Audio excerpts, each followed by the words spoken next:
আসসালামু আলাইকুম সবাইকে। আজকে ২৭শে রমজানের রাত। যদিও এই রাতে মূলত এশিয়া সাবকন্টিনেন্টে লাইলাতুল কদরের রাত হিসাবে অনেক বড়ভাবে পালন করা হয়। যদিও বেজোর রাতে আল্লাহ তাআলা সন্ধান করতে বলেছে লাইলাতুল কদর। সো এটাই আরকি। এখন নামাজ পড়তে যাব। কিন্তু এর মধ্যে অ্যালার্জি যে পরিমাণ চাপ দিয়েছে ইফতারের পর থেকে, এখন মূলত অ্যালার্জির জন্য স্প্রেটা লাগানো। আসলে অ্যালার্জির কথা বলতে, বলতে আমি নিজেই বোরিং হয়ে গেছি, এমন একটা অবস্থা। সো অ্যালার্জির জন্য এই স্প্রেটা মূলত আমি ইউজ করি। এটা আসলে খুবই কাজে দেয়। জেলটাস আপনাদের এমন কোনো প্রবলেম হলে আপনারা ইউজ করতে পারেন।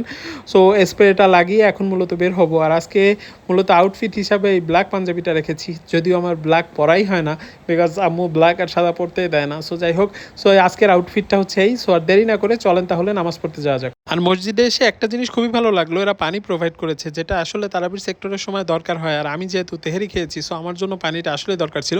সো নামাজটা শুরু হয়ে যায়, আমি নামাজ আদায় করি। নামাজ আদায় করে মূলত বাসার দিকে রওনা দিতে হয়। একটু দেরি হয়ে যায়, বাট নামাজ পড়তে হবে যেহেতু লাইলাতুল কদরের। সো এই ক্ষেত্রে সময় তো যাবেই, এমন একটা বিষয়। সো নামাজ মূলত আদায় করা কমপ্লিট করি, তারপর বাসায় এসেই ঘুমিয়ে পড়ি। ঘুমের থেকে উঠেই মূলত সেহেরি শুরু করি। সেহেরি কমপ্লিট হয়, তেহেরি আর ডিম ছিল। সেহেরি শেষ করে মূলত আমি সিয়াসিড খেয়েই শেষ হয় আমার মূলত আজকের সেহেরি।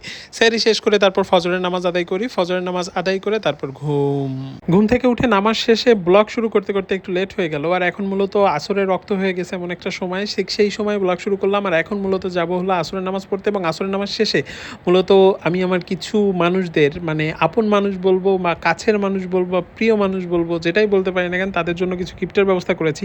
আসলে ইসলামের সৌন্দর্যই এটা যে ঈদ হচ্ছে সবার জন্য, ধনী গরিব বড়লোক সকল সেক্টরের মানুষের জন্যই মূলত ঈদ। সো আমি সুবিধা বঞ্চিত কিছু মানুষের জন্য গিফটের ব্যবস্থা করেছি, তাদের সেগুলো দিব। সো এখন মূলত আগে আসরের নামাজটি শেষ করি। আসরের নামাজটা শেষ করে এখানে আমি দুই আঙ্কেলকে দেখতে পাই, যারা মূলত একটু চোখে সমস্যা আছে। সো তাদের দিয়ে আমি শুরু করি আমার এই যাত্রা। আমি তাদেরকে গিফটটি প্রদান করি। গিফট প্রদান করে এখন মূলত দেখি আর কাকে কাকে দেওয়া, যেমন একটি অবস্থা। সো যাবার পথেই হঠাৎ করে চোখ দাঁড়ায় এই মানুষটির উপরে। এই মানুষটি এখানে বসে মানুষের কাছে সাহায্য চাচ্ছিল।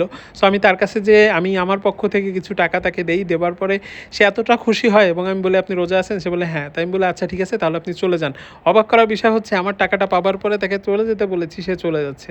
আলহামদুলিল্লাহ, এই জিনিসটাই আসলে অবাক করা, যে মানুষ অল্পতেই শুকর আদায় করে, এটাই বিষয়। সো অলরেডি আরও কয়েকজনকে দিয়ে আসতে আসতে অলরেডি সময় হয়ে যায় ইফতারির। সো বাসায় চলে আসি। বাসায় আসতে একটু লেটই হয়ে যায়।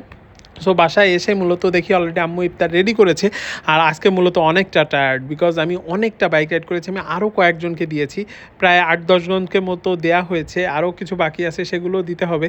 পক্ষান্তরে আমি বলবো যে আপনাদের যাদের দেবার সামর্থ্য আছে, আপনারা অবশ্যই এই ঈদের খুশিটা ভাগাভাগি করে নেন। তো মূলত ইফতার অলরেডি রেডি। এখানে মূলত আজকের ইফতারে রয়েছে দুই রকম জিনিস, একটা হচ্ছে তেহেরিও রয়েছে, এমনি ইফতারও রয়েছে, সাথে রয়েছে মহব্বতী শরবত। সো এটাই আর কি। আলহামদুলিল্লাহ, আরও একটি রোজা সম্পূর্ণ হলো এর মধ্য থেকে। আমার ব্লগটা এই পর্যন্ত। দেখা হচ্ছে আবার কালকে।